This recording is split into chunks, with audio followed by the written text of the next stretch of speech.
Hello, everyone, and welcome. I'm Tamara Grabashik with RMI, one of the organizers of the Green Bank Design Summit this year.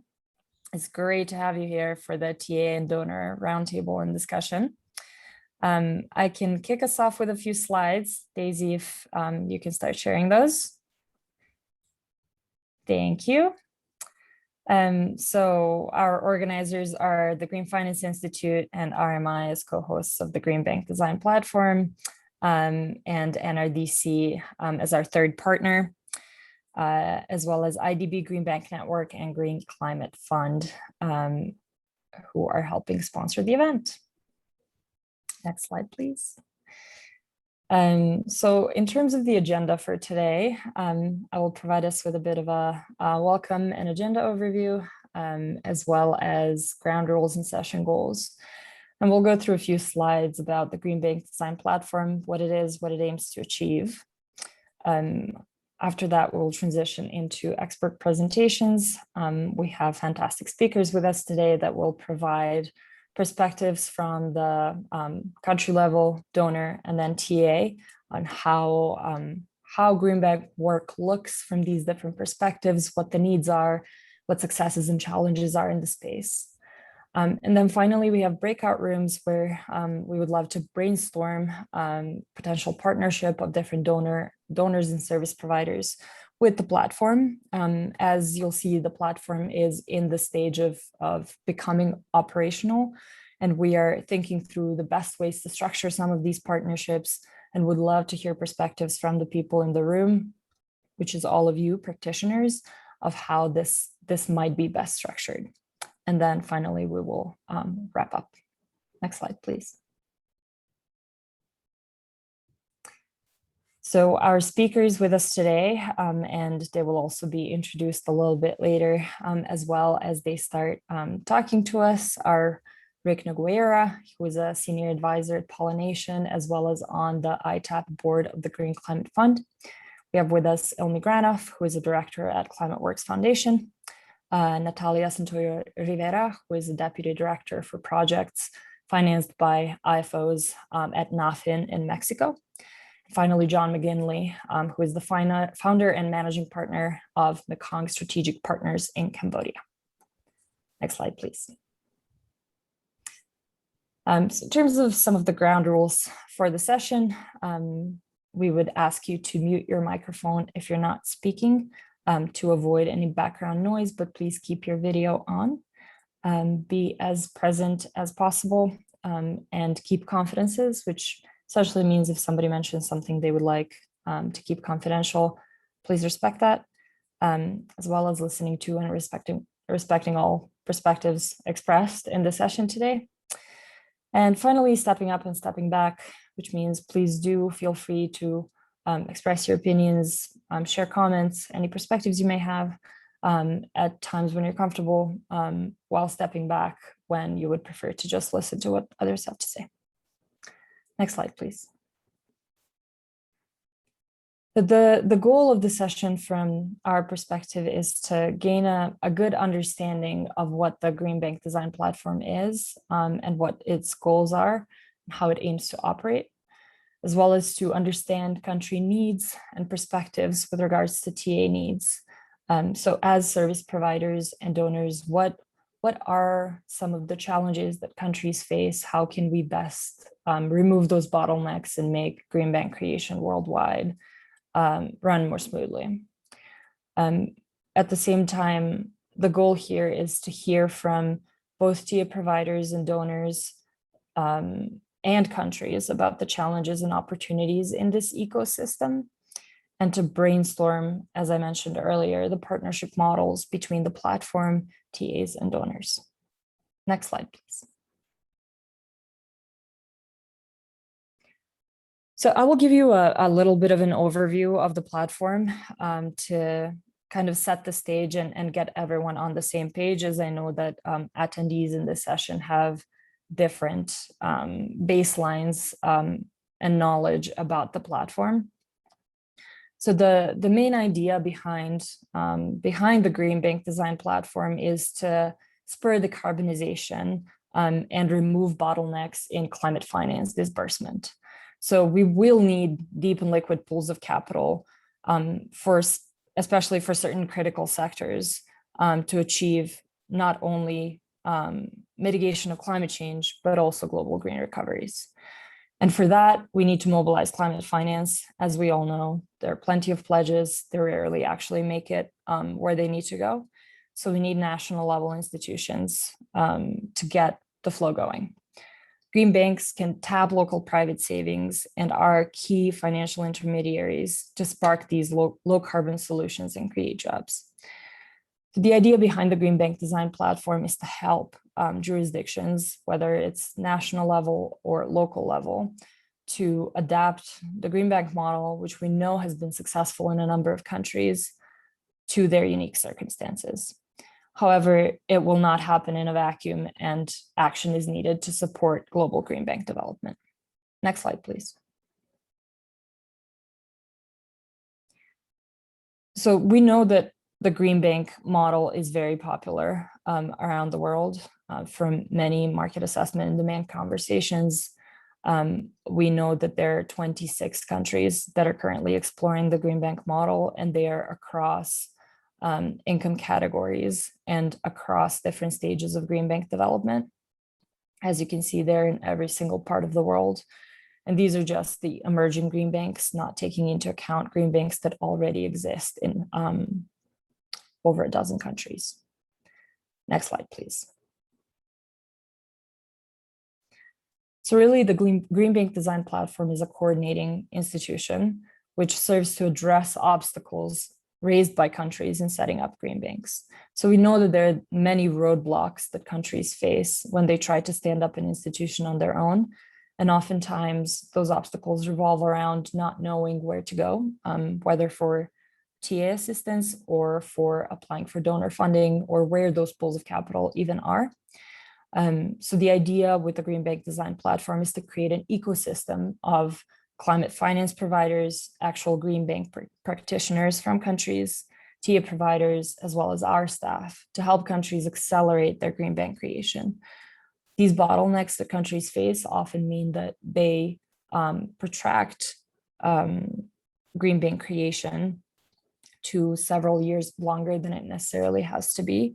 And the idea behind this platform is to accelerate that process and remove unnecessary bottlenecks that can be alleviated. So we have 4 different categories of assistance to countries: community of practice, knowledge products, technical assistance, navigation, and gap filling. When we say technical assistance, we mean connection to technical assistance providers, not necessarily providing it on our own. And the idea is that with this accelerated process of green bank creation, climate finance flow bottlenecks will be removed. There will be greater in-country capacity building and ownership of the country of their NDC fulfillment and climate change mitigation, bankable project pipelines, greater climate ambition down the line as they can fulfill their existing NDCs more easily, emissions reductions, green recoveries, especially after the COVID pandemic, national and international capital crowding as well. Next slide, please.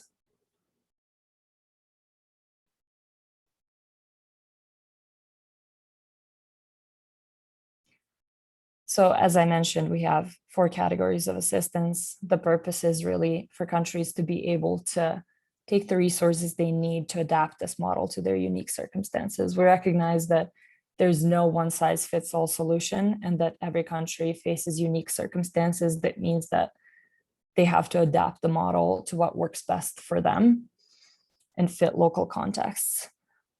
However, it always involves increasing investment into low carbon and climate resilient solutions through these intermediary institutions.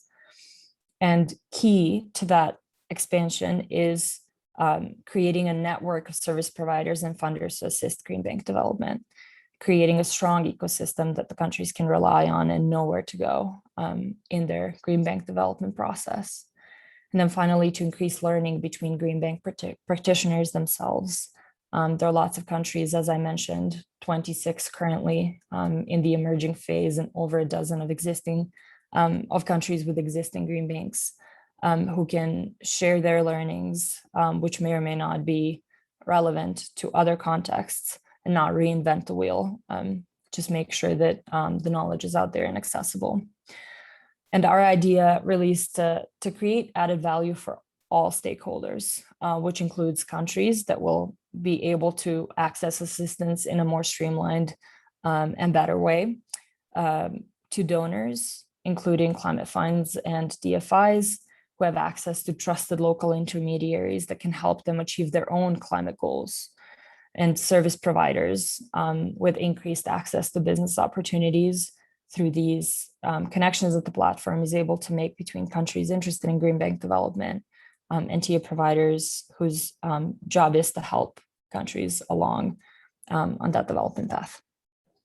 Next slide, please.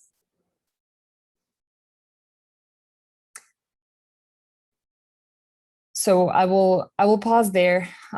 Daisy, we can stop presenting for a moment and see if there are any questions. If anything crops up in the course of the presentation, please feel free to also put them in the chat. The idea was to sort of give you a little bit of a background on what the platform is, and then transition into our speakers, providing some additional context and perspectives as practitioners of what this process looks like. So I will hand it over unless there are any questions related to this part of the presentation. I will hand it over to Rick, who will be taking care of this next part in our speaker presentations. Rick, as I mentioned, is a senior advisor at Pollination and is also on the ITAP board of GCF. Welcome, Rick. Thank you, Tamara. Really glad to be here. Well, in addition to my role at Pollination and with the GCF, I think maybe pertinent to the discussion today, I also sit on the inaugural board of the DC Green Bank. And then in my practice, mostly with Pollination, we've worked on several green bank efforts, both in Europe and in Africa, in terms of helping stand them up. But today I was just looking at the list of the participants who are on the call. I think there's a lot of good knowledge around the table, or around the virtual table today. And I just want to thank everybody who's joined us. As Tamara said, I mean, part of the mission today is to help make sure that the Green Bank Design Platform is actually a value add in this space. Those of us who've been around kind of international climate finance for a long time, there is a propensity to kind of stand up new ideas or new vehicles, often in crowded spaces, and not quite knowing what the boundaries are, or where they can actually be useful.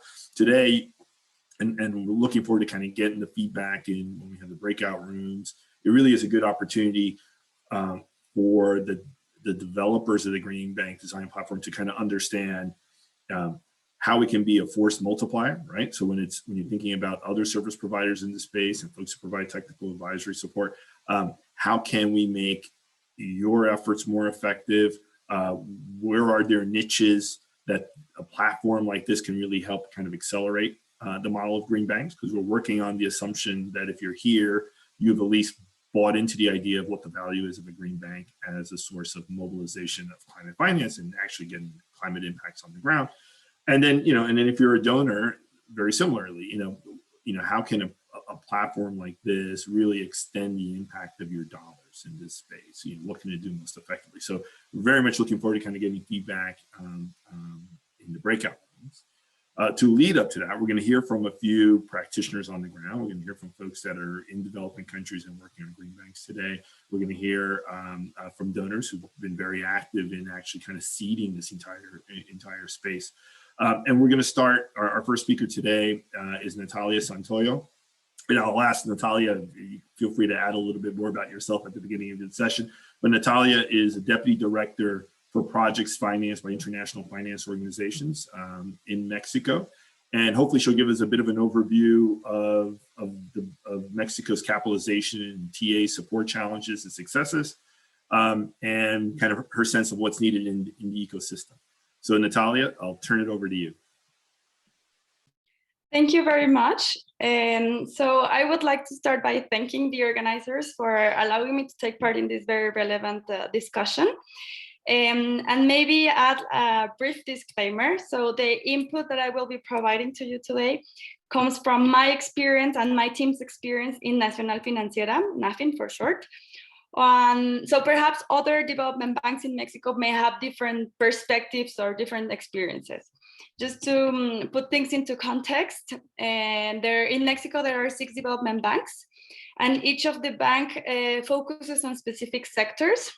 So in the case of Nacional Financiera, our main goal is to contribute to the economic development of the country by facilitating access to SMEs, to financing and other business development services, and also to contribute to the formation of financial markets. So overall, we look to promote or to contribute to the promotion of innovation, productivity, competitiveness, job creation, regional growth.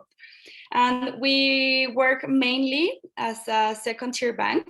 So this means that we offer credits to MSMEs in the sectors of industry, trade, and services. Those are the 3 sectors we work on.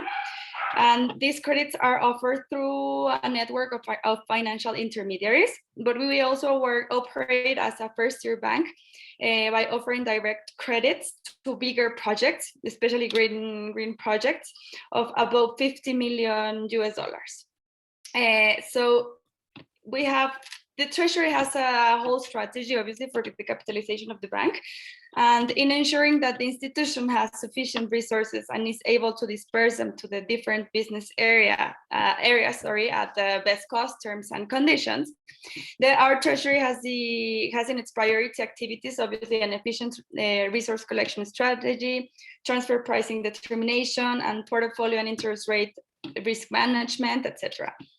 And in line with the Treasury strategy, the Directorate of International Organizations, in which I take part, is responsible, among other things, for the negotiation, formalization, and monitoring of long-term foreign financing and technical assistance for the implementation of sustainable development projects throughout the country. So we work throughout Mexico.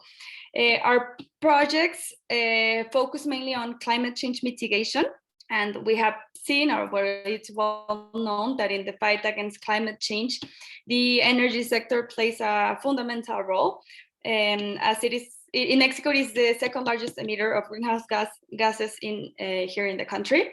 So we try to allocate the resources to renewable energy projects, solar, wind, hydraulic, or geothermal even, and to energy efficiency projects, including on the transport sector. So we're working on a project for the modernization of the transport sector in Mexico.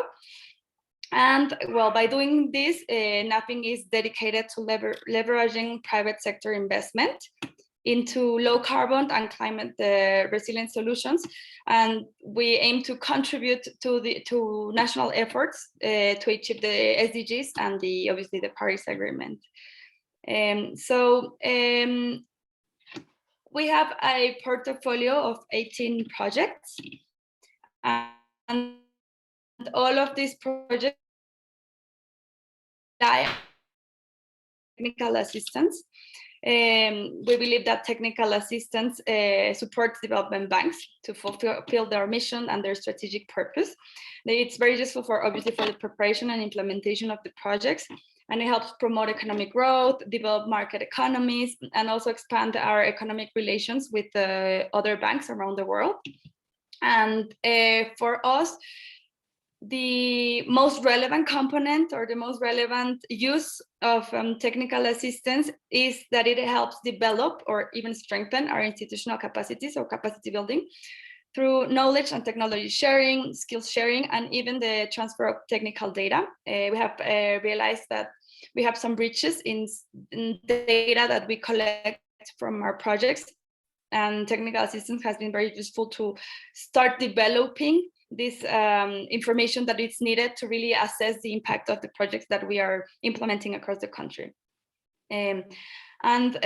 From our experience, technical assistance can be effective and efficient if it focuses obviously on the particular needs and priorities identified by the government.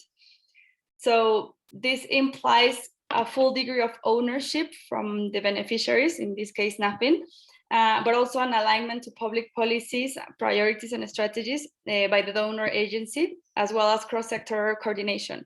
Because we, as a national public development bank, our authority is the Ministry of Finance. So we also have to have coordination with this ministry, but in case depending on the topic of the projects, we also need to coordinate with other ministries. So this is very, very important.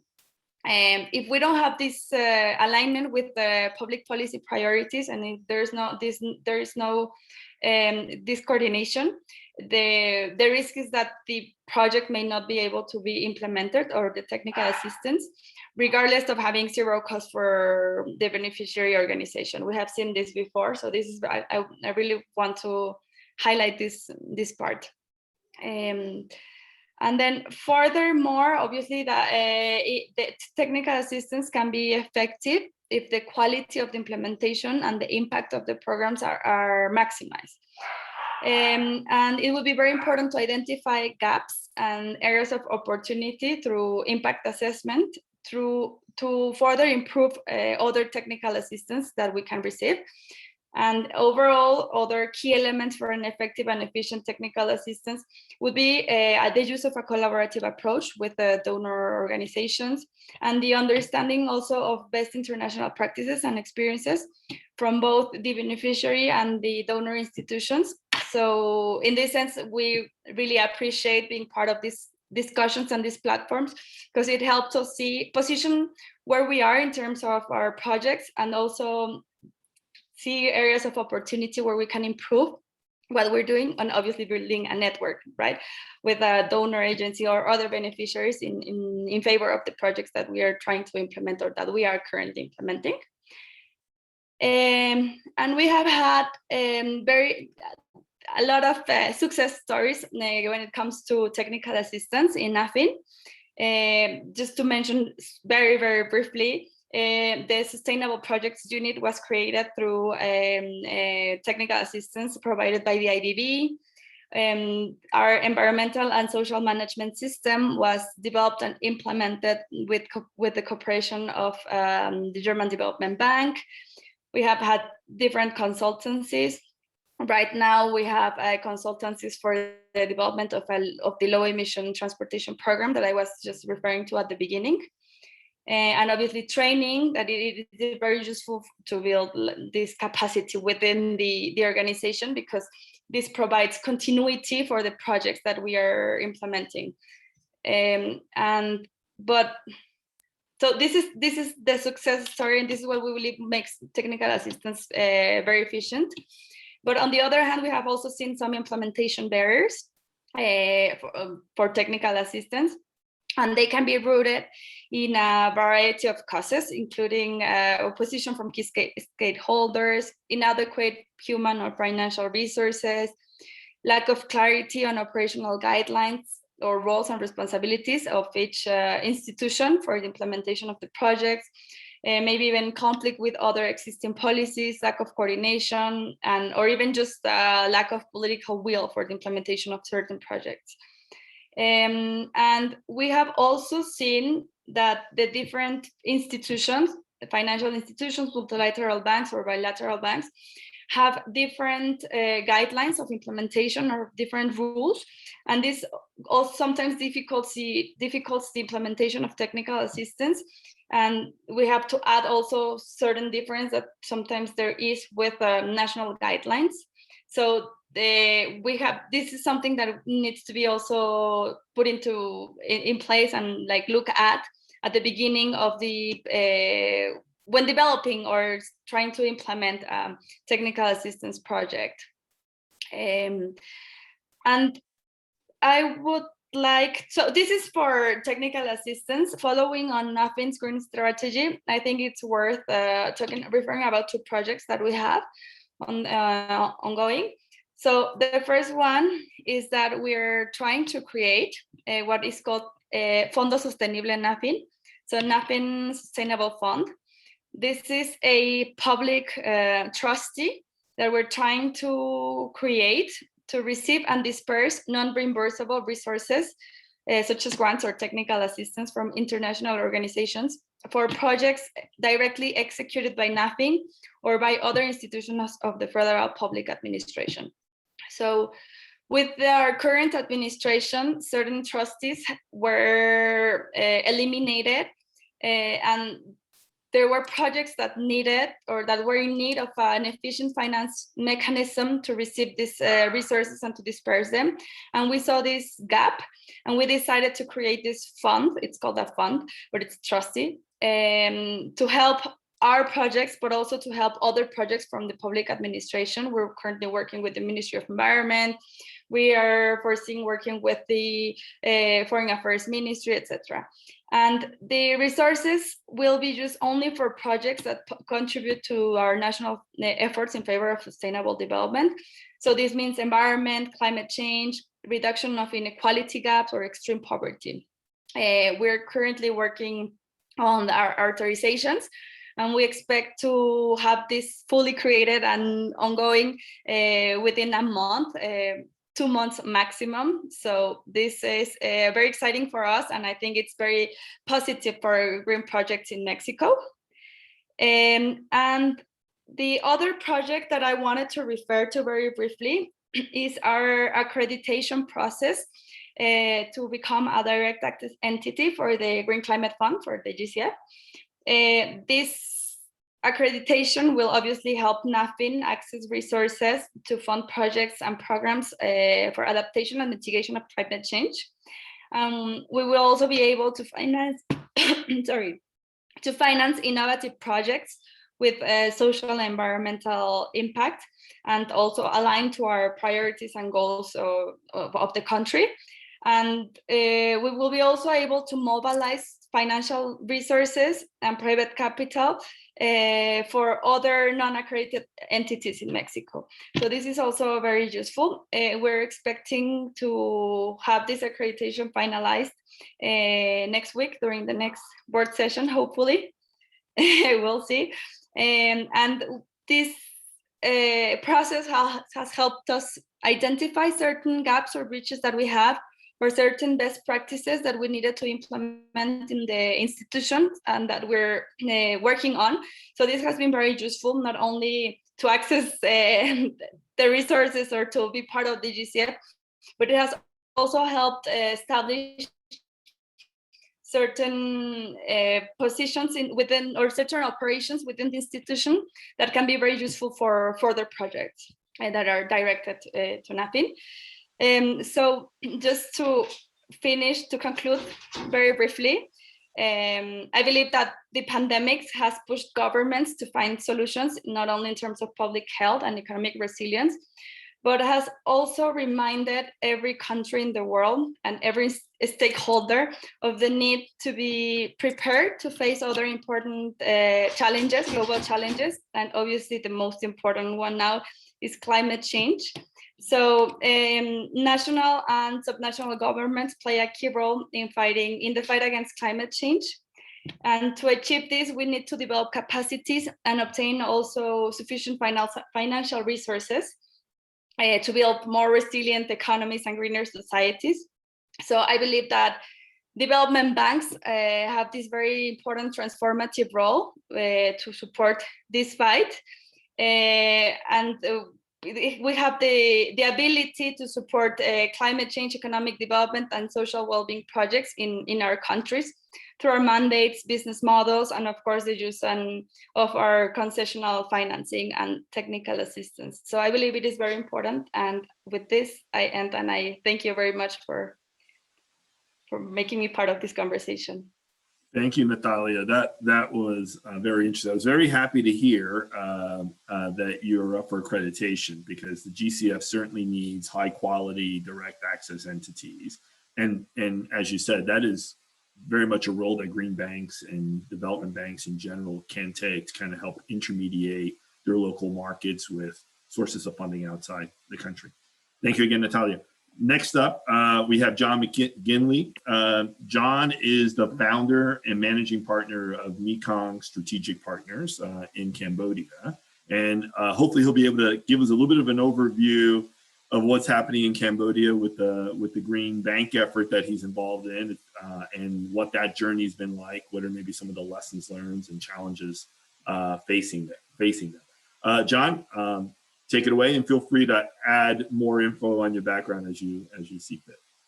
Okay, great. Thanks, Rick. Thanks for the introduction, and thank you for the organizers for the invitation to participate here today. So my name is John McGinley. I'm the co-founders and managing partners for Mekong Strategic Partners.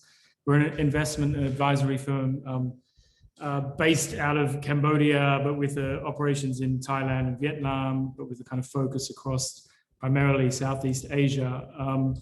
I guess our firm focuses primarily in the technology, in the banking sector, and the climate finance side. We have been operating and living in this part of the world for, I guess, up to 18 years now. And we came out of the banking sector here. So we kind of saw an opportunity to work and with some more local financial institutions on the advisory side. And I guess, given the theme of this discussion is around technical assistance, I guess what springs to my mind is one of our first sort of engagements as a firm was with a United States government project called USA Green Invest Asia, which we were an implementing partner on. And we were, I guess, tasked and requested to appraise the banking sectors for the countries across Southeast Asia, and particularly around this part of the world in Thailand and Vietnam and Cambodia, and understand where the risks were and what the opportunities were. And through that, I guess, that technical assistance program, we launched a project called the Cambodian Sustainable Finance Initiative. And it's kind of a long-winded way of, it's kind of a non-traditional way into a green bank, but I'll get there. But what we were tasked with doing was looking at and helping local banks, foreign banks as well, but mainly local banks across these developing countries understand environmental and social risk management and risk, primarily. Like, what is it? How do you identify it? How do you mitigate it? And how do you, embed procedures into your credit policies? So as a bank, you're aware of the impact your lending can have on the environment and communities. So this was particularly, we appraised many countries across the region, but in Cambodia, as an example, we started this kind of sector-wide initiative to launch sustainable financing principles and some guidelines that the industry would adopt. So this has been going on for a few years with the support of USAID and also different partners along the way, such as the IFC and AFD, who at different points have come in to support the project. Effectively, we had all 40 banks in Cambodia sign up and agree to improve their environmental and social risk governance systems. And through this process, we are then providing additional technical assistance to kind of implement these new policies and priorities and risk rating tools into the bank. So this has been an ongoing process. I guess I'll touch on different parts of where I see TA being useful, but government was one of them. We did speak to the national banking regulator at the time, and they also felt that they were not themselves equipped to really understand environmental or social risk. And they requested that we not pursue a regulatory approach for this, as in maybe like China has done, but look for a more voluntary industry-led approach. And whilst at the same time building the capacity of the banking regulator to kind of move in step with the banking system, which is what we've been focused on doing. But it's through this work of kind of training banks and dealing with banks and looking at their loan portfolios and making them aware of where impacts are created or negative impacts can be created, that it also became clear to us that there really was a lack of any kind of domestic source of climate finance or in project finance in Cambodia. But it's also true for their neighboring countries, particularly, I guess, Laos, Myanmar, and Cambodia, that there was a dependency on development partners or development banks from, I guess, Singapore or Europe to finance a solar project. there was no local capacity, or no bank was performing that role because they didn't have the right product mix or understand the opportunity or how to appraise those kind of transactions. So that was kind of the next step in our journey, where we just, you know, after discussions with the government and Ministry of Environment and the banking sector, that, you know, and in recognition that, you know, these economies are and countries are transitioning and looking to adopt more sustainable approaches, and there would be a need to bring the local banking sector in some way, shape, or form. There's a limit to how much you can rely on the Asian Development Bank to finance solar farms. So creating that local capacity became a priority, and that's what we worked on for, you know, and we started working on, was to create this kind of green financing facility, or green bank, if you like, to be able to fill that gap in Cambodia and basically mobilize local savings, mobilize local banks, and act as a kind of, it's complicated, but as Rick mentioned, that role of development banks, as we just heard before, are really important. But for these countries, there isn't a development bank that can fit that role. So we had to kind of start from scratch. So that's really been the model. So it was through this work that we were actually fortunate that we got introduced to the Green Bank Design Platform, I think by Green Climate Fund, because we had spoken to them, but we were kind of operating in isolation and did not realize that there's this whole ecosystem of people across different parts of the world who are also trying to work on similar projects. So it was really, we were grateful to be included, and we can share and learn from other people, because, you know, we have about almost 4 years of working on this since we started, even with the beginning with bank training. So you know, we have learned a lot along the way, and lessons we probably would hope to replicate in other markets one day. But we also feel that, you know, there's other examples that we can learn from. A good one would have been Mongolia, who kind of inspired us in the beginning with their approach. And a lot of these linkages came through this platform. So, you know, again, happy to be here and to be a part of it.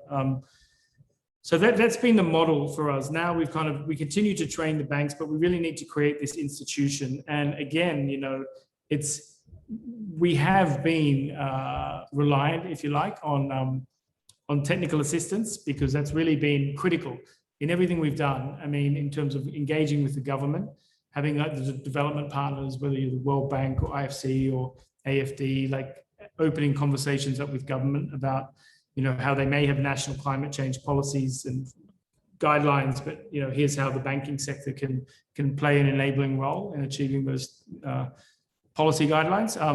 So that's, you know, so having these relationships has been critical. I mean, for ourselves as a firm, you know, when we launched this initiative to launch this Green Bank, we were invited to become a delivery partner for Green Climate Fund. And so that was a process in itself, but we were approved as a delivery partner. So we are now able to access that technical assistance funding directly from GCF and apply it for our readiness project in Cambodia to kind of bring all the pieces of the puzzle together to hopefully come out at the end with the lending institution. So again, you know, so that wouldn't be possible without the financing and support of, you know, Green Climate Fund. And all along, actually, we've been fortunate that USAID has been very supportive of this work and encouraging us to kind of see how we can replicate it in other markets. And I would also state that for any other countries that have a relationship or with USAID, that they are very keen on this Green Bank network obviously outside the States, and that they are looking for other opportunities to support. So I think that would be something to keep in mind. But for us, I mean, it's the role of technical assistance. I mean, as I said, I can't understate it, particularly with government. But now also we're moving to building pipeline for lending institutions, and we see that there's a need for technical assistance for the end users of the climate finance. So we find that there's actually are some, you know, development partners out there who are willing to offer assistance to the borrowers. So there is a universe of technical assistance out there, and I think kind of harmonizing it and influencing and bringing it all together through, you know, discussions like this is really useful, because they don't all they all kind of like to do different things. But yeah, no. So overall, we found the whole, you know, technical assistance just, you know, we wouldn't be where we are now without it. And where we are now, by the way, is just, you know, we have been working on finishing off our readiness work after 12 months, and we are we have an accredited entity. You know, almost signed on the dotted line, and will aim to provide the proposal to GCF towards the end of the year, or maybe potentially early next year. And again, once that was the technical assistance we've received from funders like USA to help us hire the consultants to help deliver on this proposal has been pretty, impressive for us. So we are where we are now because of those partnerships.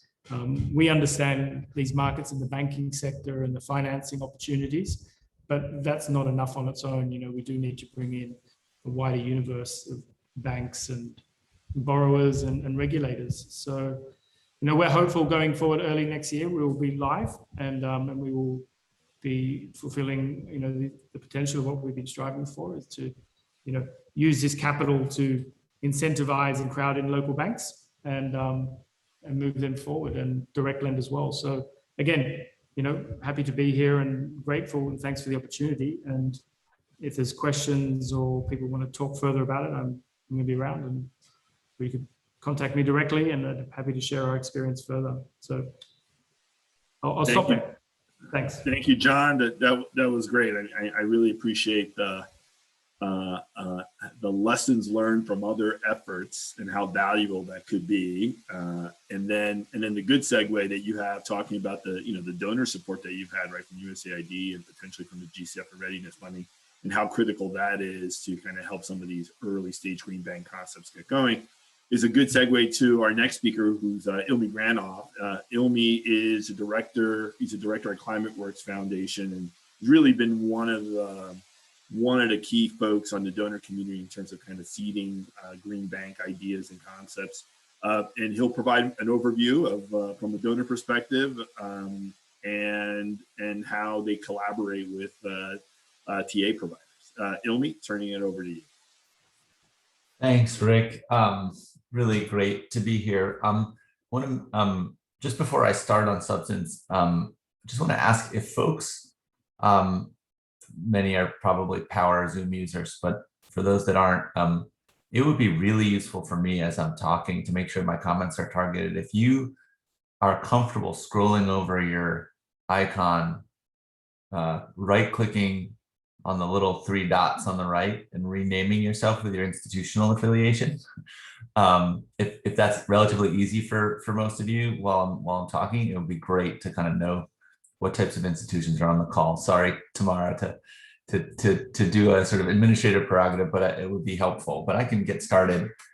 First, bear with me. I'll share a little history of ClimateWorks' own involvement in green bank development very briefly. So the sort of context for my comments, I'm coming from the perspective of philanthropy, so I can talk a little about where I think philanthropy fits in versus other types of capital providers, and then specifically about TA and what role it might play and what the platform might play, just to contribute and put in some food for thought for our later discussion. So first, a little bit of history. ClimateWorks Foundation is an organization dedicated to mobilizing the philanthropic community on climate, particularly mitigation and decarbonization by the middle of the century. I run the finance program at ClimateWorks. We have both a capital markets strategy and a public finance strategy, and are really interested in both the role of the private sector as a capital allocator for decarbonization and the public sector as a really important capital allocator that we sometimes neglect to remember. The public sector doesn't just regulate, it also makes capital allocation decisions. Maybe that I'm showing my American bias that we sometimes forget this. Really interested in the role of the public sector in market shaping and steering, and providing guidance and direction to private capital formation. While we often emphasize the private sector's ability to scale, my belief is that the private sector won't move fast enough towards decarbonization and the sectors that we need to transform and decarbonize without the help of the public sector and some direction. The private sector tends to work on things that it already knows how to do. So public development banks are particularly valuable. And Natalia, appreciated your comments on Nathan's experience. But we're in a phase where decarbonization and the ruggedization of our economies to brace ourselves for climate change have a whole set of capital needs that need a bunch of expertise and transactions to get underway to create that economy, and the public sector can help lead the way towards it. And then, and the last observation on this that has made us interested in these institutions is sort of local ownership. We often attend to the role of international and multilateral institutions, which are obviously very valuable for the climate challenge. But I'm a firm believer that if we're really going to tackle decarbonization, it has to be driven by local resource mobilization. That includes public and private local resource mobilization. And that's both an ownership issue, but also the types of work that needs to be done really needs to build out that capacity. So there's some context for why we've worked on it. We've been supporting efforts in countries of all differing sorts of country circumstances. Probably our flagship work right now is the establishment of a climate bank in the US at the federal level. This is not a sort of north-south issue. We need capital formation in the low carbon economy everywhere very, very quickly. And it has to look pretty different than the world looks right now. So we're kind of looking across a lot of different country circumstances. A few years ago, to kind of kick off an engagement more closely with the model, we did requests for proposals on green bank development and sort of case making. And our experience was that there was a lot of really good projects and initiatives. We were stretched to even fund the few efforts that we did and support credible engagement and work with governments on fleshing out and developing and articulating the model and how it might be applied in different country circumstances, and had to turn down a bunch of opportunities as well. Even then, our ability to follow through on that set of countries where we'd supported that initial effort was really challenging for philanthropy. We are often looked to, but we have a lot of flexibility, nimbleness, and many fewer zeros on our checks than states do, and than governments do. So, part of and we work already with a lot of green banks that already exist around the world, and have a green bank network that we've helped support, ClimateWorks, and establish, that has sort of some networking among the existing institutions. But their job is primarily to deliver financial services for the low carbon economy in the places that they work, and not to really promote the model. So we've been keen to help support this platform as a way of having a capacity to support green bank development more generally. Our general thesis, and this is, I'd like to kind of put this out as a hypothesis, is philanthropy is in a good position to support sort of some of this kind of infrastructure, like a platform. There are lots of different types of information and tools that could help countries in different circumstances. I don't think the US needs technical assistance, and there are not really facilities outside the US to provide technical assistance to the US. On the other hand, in discussions around the federal green bank, there was a conversation earlier this week where folks from other public development banks were able to share their experiences and how they might be applied, particularly ones that have really, really shifted to focus heavily on climate. Given those kind of different needs, we felt like it might be appropriate for philanthropy to really focus on that sort of backbone capacity, and that bilateral and multilateral donors and climate funds are in a particularly good position to support the efforts in individual countries building off of that backbone capacity. One of the reasons that I'm particularly interested in some of these existing bilateral, multilateral donors is that they have longstanding presence in a lot of countries where if we're really going to pull off the establishment of new public financial institutions, it takes some closeness to the ground, some staying power. And so building this into existing bilateral relationships and plans could be really quite instrumentally valuable. And then, of course, there's also a place for these institutions for capitalization. But I do want to emphasize that for a lot of states, if states have a capital market that's deep enough to be mobilized, they should also have public capital that can be put to this, put to these institutions and build out the sort of transactionally experienced bureaucracy that you need to deliver these types of services and mobilize the private sector. So obviously that's not true for every context, but it really, I think, is part of how to think about the model. There's a place for international public financial mobilization, but this is not primarily the thing that green banks offer. They offer an instrument and a way of solving domestic policy challenges. So that's how we've been thinking about our role in this, and really keen to hear others, especially those from those types of institutions, about their views in the discussion. Thanks a lot. Thank you, Ilmi. That was really useful. Thinking now it's my turn. I'll try and keep it short and maybe build on what I've heard from this conversation. You know, as I mentioned in the beginning in my bio, I've been involved in a couple different green bank efforts in terms of almost from concept stage to where they stand, to getting them stood up.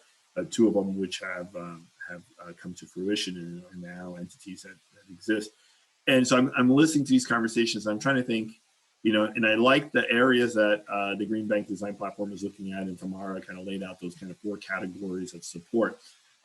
Well, one that just jumped out, I'll just talk to one from my own experience, is there really is a need to be able to help the champions in countries or subnationals, the folks that kind of have the spark of the idea, move it along just from the get-go, just that very first earliest stage kind of intervention would make a big difference. Almost like, you know, almost if you were a kind of a impact VC for green banks. The good part about green banks in many markets is the inherent logic of green banks. People understand it. I think it's appealing. People realize that if you're going to have, you know, if you're going to have concessional funding or impact funding that's public located in a particular country, you'd rather it be of that ecosystem and knowing that ecosystem and not just periodically parachuting in. People understand the value of having institutions that can do the sweat equity of actually expanding sectors, figuring out how to do certain kinds of projects, and being able to kind of take that knowledge and learning and spread it across the ecosystem, a place where there's expertise around impact measurement and figuring out where you get the most bang for your buck from an impact standpoint, an entity that could be a partner for other sources of capital and make your market even more attractive for international capital. So people get that idea. It's an easy sell usually. The idea of building a green bank, people see it as politically palatable because often green banks have a model where it's financially self-sustaining and there's a mobilization side to it. However, where it falls down, in my experience early on, is often those champions that buy into the idea, you know, this is just a little tiny part of their everyday portfolio. And to be able to do some of that early work and provide some support to give them the materials that they need in order to be able to be a proper champion for the effort is super important. Almost being like a Sherpa for these sort of sponsors. And I think there's like 3 things in my experience that have been useful. One is just being able to show people that the water is safe, right? You know, people talk about things being innovative. Actually, no one likes things that are innovative. People want to know that it's not that innovating, that it just sounds innovative. And that's what green banks are. You saw the map that Tamara put out there, right? There's all sorts of efforts everywhere. I think the platform can help with that, right? Being a place where people can turn to, see that it's been done elsewhere, figure out what sort of countries maybe have some similarities, take some lessons from there, champions can point to that, can say, this is it's an actual process. Other countries have been successful. We're missing the boat. That's a big part of where kind of some early technical assistance can be useful. Number two, because it's popular, there's actually many versions of green banks, and kind of broader definition of what actually is a green bank. Again, that map that Tamara put out there, if you look at each one of those dots, they, and compare them, you would see that, the approaches are quite different.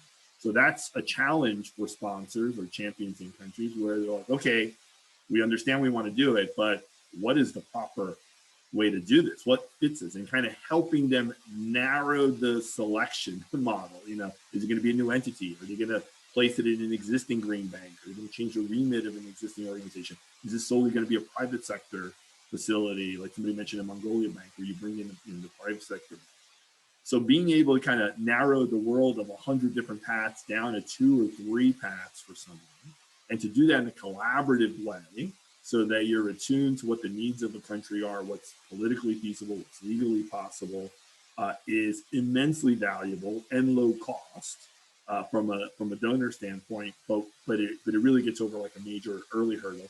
And then lastly, even when you do that, what you'll find is, even if you narrow down those choices, that alone, that process will raise lots and lots of other questions, which typically the group that's the initial champion doesn't have an answer to. And they start to realize, oh, I have to bring in these other stakeholders. I need this other ministry to be involved. I need our civil society to be involved. I need our finance community to be involved. I need developers to be involved. So they need that process where all those voices could come in to build a consensus around this. And that's, again, where something like the Green Bank Design Platform can be very, very useful as an independent, international, credible entity. A good example, Ilmi is aware of this one. ClimateWorks provided some support to the Portuguese government together with the European Climate Foundation. And it was incredibly valuable. It was a small amount of support, but what did it do?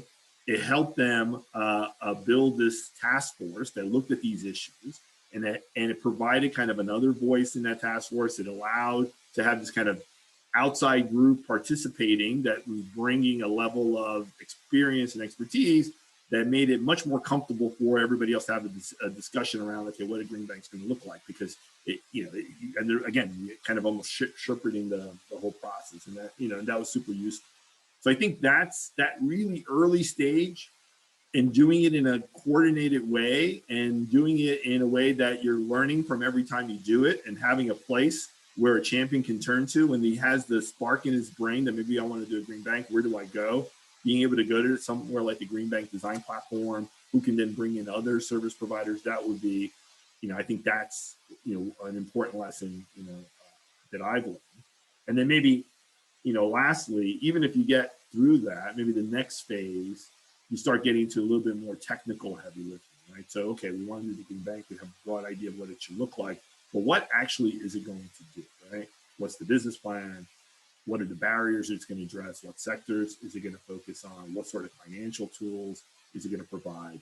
I've also found there's lots of utility in having outside groups provide at least a pro forma approach for that, looking at the markets and providing them the decision maker with useful tools. Even in the U.S., in the case of DC, we had a very detailed business plan developed. We worked with outside consultants. It's very useful. It wasn't useful in the sense that we're going to follow that business plan, but it was useful because once you create a green bank, it's like what they say about military strategy. Once the first bullet flies, everything changes, and you're going to change. However, it was useful to allow people to imagine what the organization could do and make it feel like it's something real, and to get all the relative constituencies to start to buy in, because now they had something that they could influence, they could impact, they can provide directions. And again, that takes some effort to do kind of a market survey, figure out what's needed, what are some of the barriers, come up with some sample financing tools.